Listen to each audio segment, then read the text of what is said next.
All right, let's get right into it. We are talking about what could be one of the biggest geopolitical moves in a generation, the new free trade agreement between India and the European Union. And it's not some kind of exaggeration. It's actually being called the mother of all trade deals. The scale of this thing it's mind-boggling. It's set to completely redraw the economic map. I mean, just look at the numbers. This new trade corridor, it pulls together economies that make up a full 25% of the entire world's GDP. And that's not all. Once it's up and running, it's projected to handle a full one-third of all global trade.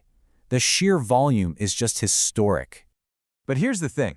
If you think this is just about containers and cash, you are missing the real story.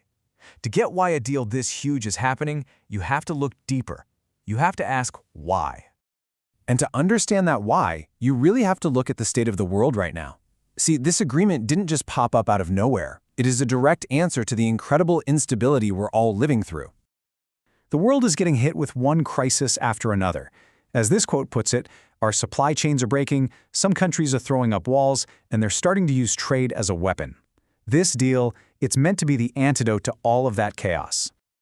So instead of that world of state control and weaponized tariffs, you've got New Delhi and Brussels choosing a totally different path. They're building an alliance on democratic values, and the goal is to create real, lasting economic resilience. And this brings us to the absolute core idea of this whole thing. This is so much more than a trade deal. It's a deep strategic alignment built for the crazy challenges of the 21st century. The key phrase you need to know is strategic insurance. Okay, so what does that actually mean?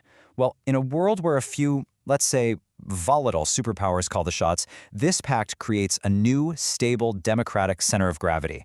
It's designed to give both India and the EU a lot more freedom to act. Let's break down the wins for each side. For India, this is absolutely vital. It helps them balance the pressures of depending on both the US and an increasingly aggressive China. For the EU, it's a golden ticket to get a real foothold in the world's fastest-growing major economy and to move their critical supply chains away from places that could be a single point of failure. And then there's the real kicker, a formal security and defense partnership. That is not something the EU does lightly, and it just shows you how deep this thing is supposed to run. Okay, so that's the big picture, the grand strategy. But what does any of this mean for actual people? For professionals, for students, for skilled workers? Well, this is where the agreement creates something genuinely transformational. It opens up what people are calling a skills superhighway, and that's the perfect way to describe it. This is about making it way easier for talented people, not just products, to move, to work, and to build things together across continents. So what does that look like in the real world?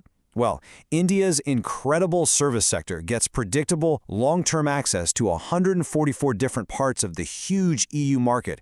We're talking IT, finance, education, the whole lot.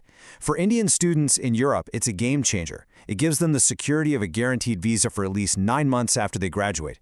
And, in a really unique cultural exchange, it even opens a path for practitioners of Indian traditional medicine to work in the EU. But this deal isn't just about today. It is fundamentally about tomorrow. It's been designed from the very beginning to be a future-ready pact, zeroing in on the industries that are going to define the next 50 years. Yeah, this isn't about protecting old, dying industries. It is all about building brand new ones together. It creates the whole framework for cooperation in the sectors that are literally going to shape our future. And right at the heart of this is a high-tech alliance. The focus here is on the big stuff: artificial intelligence, clean technology to help with the green transition, and maybe most critical of all, securing the supply chain for semiconductors. The tiny little brains inside every single piece of modern electronics. And the pact is also really smart about the practical side of things.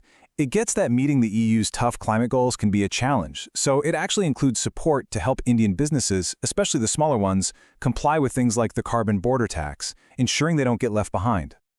So let's pull all these threads together. What is the ultimate takeaway here?